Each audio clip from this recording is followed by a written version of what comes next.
keep calling people and call strangers. Start cold calling. And I don't like cold calling, but I feel that if I would have cold called for the last 10 years of my life, I would have had a whole nother set of clients that I don't necessarily have today.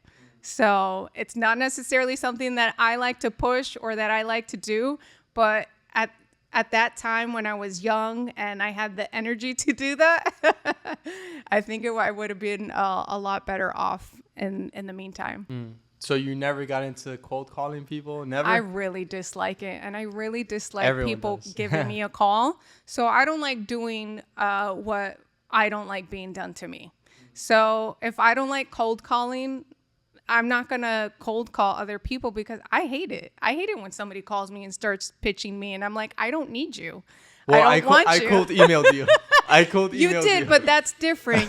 You send out an email, you introduce yourself, you're like, hey, I think it would be beneficial for us to have a conversation. I really liked your approach because normally when I do get an email where it's like, hey, I even got a text yesterday, are you the famous Julia Poliadis? And I'm like, that's not a great way to approach somebody because if you come off too salesy, it does push you off.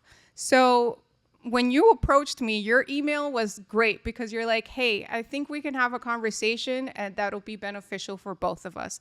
And look at where we are today. It's all about in the approach. Yes. The approach and the persistence. Because Yeah. I think you didn't reply to the first email. I didn't? No, I don't think so. It either went to spam or maybe I thought it was a spam email. Maybe.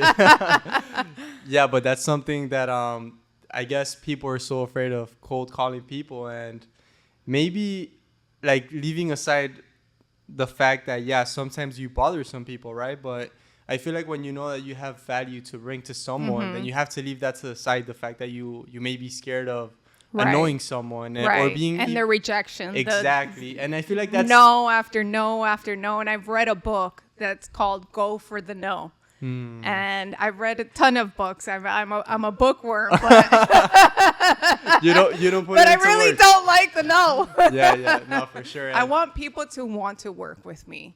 I want people to see what I bring to the table. I don't want to have to convince you. So you want to position yourself a little bit different. Right. And that's why I do the social media thing, because it's important for me to showcase who I am as a person, because that translates into my work. And sometimes even people may meet me and I come off so kind and nice and they think that, I have some underlying motive, and it's like, no, that's just me, and people are not used to that. So essentially that's why I have social media, because I don't necessarily want to have social media, but I think it's important for people that don't know me. It's like, this is my resume. This is who I am. Take a look at me. And if you want to work with me, great.